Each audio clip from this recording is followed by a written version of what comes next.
Welcome to the Deep Book Digest. Yeah! Where we take a stack of research articles or a really compelling book. Okay. And we pull out the good bits. Yep. The most thought-provoking bits just for you.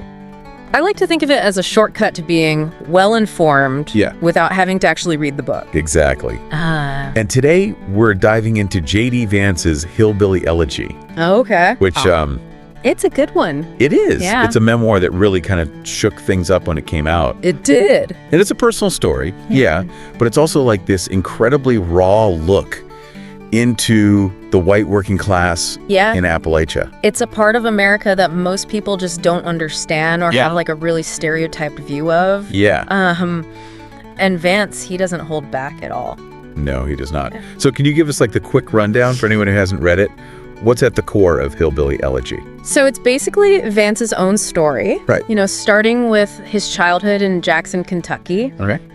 Steeped in Appalachian culture. Uh-huh. Through his family's move to Middletown, Ohio. Okay. And then eventually all the way to Yale Law School. Wow. And along the way, he's just trying to figure things out. Yeah. The poverty, the instability, the forces that shaped his life and the lives of people like him. So let's start in Jackson, Kentucky. Okay. Vance paints a really vivid picture of Appalachian culture. It's fierce loyalty, honor, and almost this it's a code. Yeah, this unwritten code. Yeah. And he has some wild stories to illustrate it. Oh, yeah, like the one about his uncle Pet using an electric saw on a guy who insulted his mother. You don't mess with family. That's hillbilly justice right there. That's intense. And then there's Mama, his grandmother. Yeah. This force of nature. Oh, yeah. Who totally embodied that fierce loyalty. Mm. And she just despised what she called class betrayal. Yeah, class betrayal. It was the ultimate sin for her. Yeah, ready to take down anyone who stepped out of line. Like that story about the kid who stole the bike from their porch. Yeah, yeah. She was convinced it was someone they knew, and she was ready to unleash fury. For her, it was the ultimate sin to steal from your own. Right, your own people. It's fascinating how deep these values run, this code of honor. Yeah. But Vance is honest about the other side of this culture too. Oh, yeah. The violence, substance abuse, the cycles of poverty. The hard stuff. Yeah. And he talks about this stigma against bettering yourself. Too big for your britches. Yeah, too big for your britches. You shouldn't try to rise above where you came from. The community can hold you back. Yeah. So we've got this backdrop of Appalachian values. Mm-hmm. How did Vance's family end up in Middletown, Ohio? Well, his grandparents were part of the Great Migration, this massive movement of Appalachians who left Kentucky for industrial cities in the north. Gotcha. Looking for, better opportunities. Yeah. Middletown had the Armco steel plant jobs, a chance at a better life. So they traveled up the Hillbilly Highway, is that what it was called? Yep, the Hillbilly Highway. And Middletown became Middletucky. Exactly. Because so many Appalachian families ended up there. It's incredible to think about the scale of that migration and the effects it had on both places. Absolutely. Now, Vance's childhood in Middletown, he doesn't sugarcoat anything. It's a raw portrayal of childhood. Yeah. Marked by poverty, instability. And turmoil. Yeah. Family turmoil. His mom struggled with addiction relationships. It was tough. They moved around a lot, exposed to violence. It paints a really tough picture. But in the chaos, Yeah. Mama and Papa become these anchor points. They're flawed. Yeah. But so protective. Tell me about them. Well, the time Papa smashed that toy in the pharmacy because the clerk yelled at Vance for playing with it. Wow. They didn't mess around. Nope.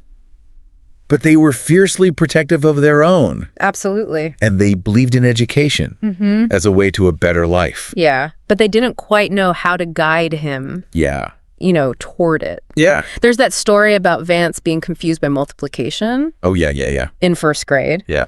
Never even seen it before. It highlights that gap between valuing education and having the tools. Yeah. Yeah. It's a big gap for a lot of people. So his childhood was this constant push and pull between chaos and stability provided by Mama and Papa. That's a good way to put it. And that instability, that constant conflict really impacted him. Oh, yeah. He talks about how it shaped his understanding of how adults interact. Yeah, almost like it normalized these volatile ways of communicating. And then there's the story about his mom being arrested. Oh, gosh. And his sister, Lindsay, just a kid herself, having to rescue him from the police car. Yeah, it's heartbreaking. It shows the burden that children carry in these situations. They grow up so fast. They become like surrogate parents. That's true.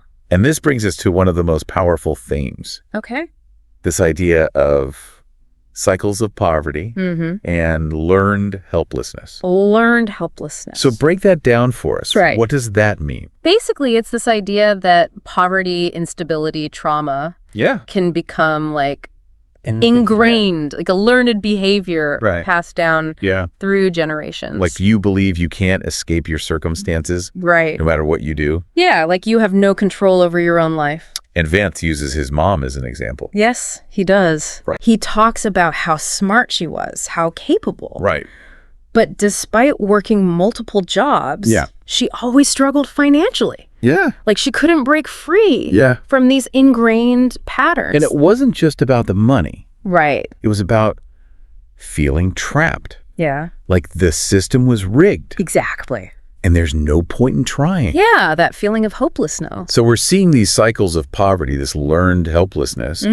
But Vance's story isn't all doom and gloom, right? No, not at all. There's this thread of resilience running through it. Yeah, he talks about the importance of family. Yeah. Even when it's unconventional. Right. And mentors, like his cousin Rachel, who really pushed him to join the Marines. That was a turning point, wasn't it? Oh, absolutely. The Marines instilled discipline, a sense of agency. It was a complete shift in mindset. He went from feeling powerless to believing he could achieve his goals. He talks about developing learned willfulness. Yeah, learned willfulness. This idea that you can choose to fight back. That's powerful.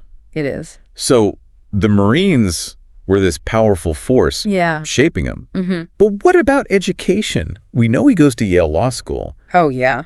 But how does he get there? Well, Mama always instilled in him the importance of education. Right. But there was this disconnect between valuing it and knowing how to navigate the system. Right. He went to Ohio State. Okay. And it was while he was there that he really started grappling with this question of why so many people in his community struggled even when opportunities were there. He's starting to connect his own experiences to this broader picture of social mobility or the lack thereof. Exactly. He's starting to see the patterns, the mindsets that can become roadblocks. Wow. Yeah. And then Yale Law School. Talk about a culture shock. Oh, yeah. From Middletown to one of the most elite institutions in the world. He talks about feeling like a complete outsider. Yeah.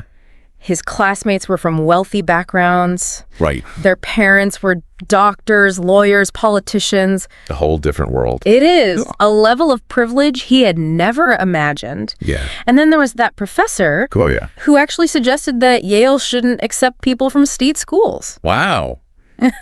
You can't get more elitist than that. Nope. But Vance, instead of being defeated, he starts examining his own identity. Right.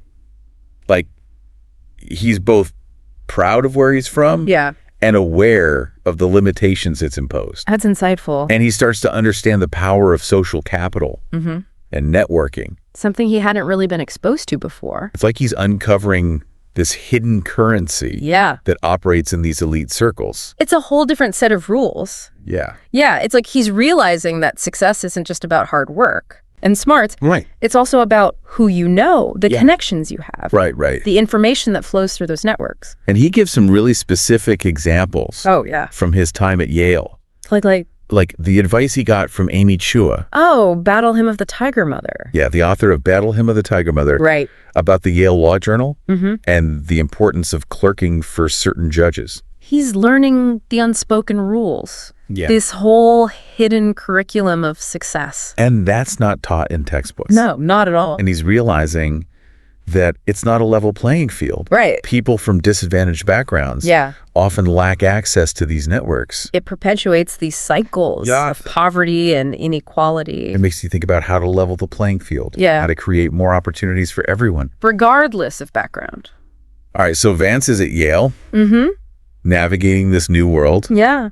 But he still carries his past with him. Oh, absolutely. He doesn't magically, shed his background. He talks about still grappling with anger. Yeah. Those ingrained patterns of behavior. From his childhood. Yeah. There's that scene where he loses his temper. Oh, yeah. While visiting Ford's theater. Oh, wow. In D.C. Yeah. And his wife, Usha, has to calm him down.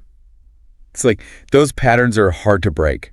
Yeah, even as we move forward. Right. Our past experiences can still have a hold on us. And then this is where Vance delves into the science of trauma. Oh, yeah. And its impact on children. He discusses adverse childhood experiences. Adverse childhood experience. Right. ACEs. How they can have these long-lasting effects on health, behavior, relationships. He's connecting his own upbringing. Now let's talk about the bigger picture. Okay. Vance raises some important questions about social mobility, the American dream. Whether it's really attainable for everyone. He talks about brain drain. Oh, yeah. Where talented people leave their communities for better opportunities. And while it's good for them, it hurts the communities they leave behind. It's like a vicious cycle. Yeah, the best and brightest leave. Yeah. And it becomes harder for those who stay to break out.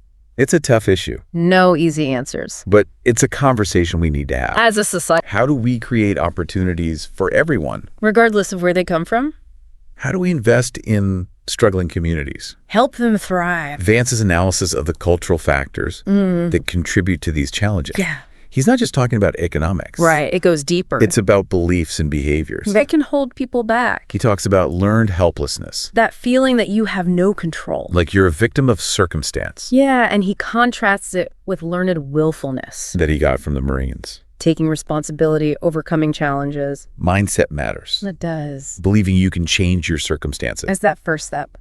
And he ties it back to the culture of honor and loyalty. Right. Those values can be good. Yeah. But they can also lead to defensiveness. Resistance to change. Like a double-edged sword. Yeah, strong social bonds, a sense of belonging. But also suspicious of outsiders, new ideas. Anything that threatens the status quo. And I think that's why it's so hard to address these challenges. There's this feeling of being left behind. Yeah, forgotten, misunderstood. And that breeds resentment, anger. Alienation. Like they're speaking a different language. And no one's listening. And that's why books like Hillbilly Elegy are important. They give us a glimpse into this world. Help us understand people who are often stereotyped or dismissed. Vance doesn't have all the answers. But he offers some really insightful suggestions. Yeah, like better social services. Tailored to their needs. Programs that address the cultural barriers. Not just the economic ones. He talks about family and community support. Rebuilding that social fabric. And rethinking education and job training. Giving people the skills for a changing world. But most importantly, he asks for understanding and empathy. From those who haven't lived it. To see beyond stereotypes. To recognize the humanity and potential. He reminds us that these challenges aren't just their problems. They're our problems. We're all connected. We need to work together. For a more just and equitable society. For everyone. Well, that was a fascinating deep dive. Into Hillbilly Elegy. It's a book that challenges us to think. To expand our understanding. To work towards a better future. Absolutely. If you haven't read it, add it to your list. And if you have, we'd love to hear your thoughts. What resonated with you? What questions came up? Let's keep talking in the comments. Join us next time for another deep dive. Into a captivating book. Until then, keep exploring. Keep learning. And keep the conversation going.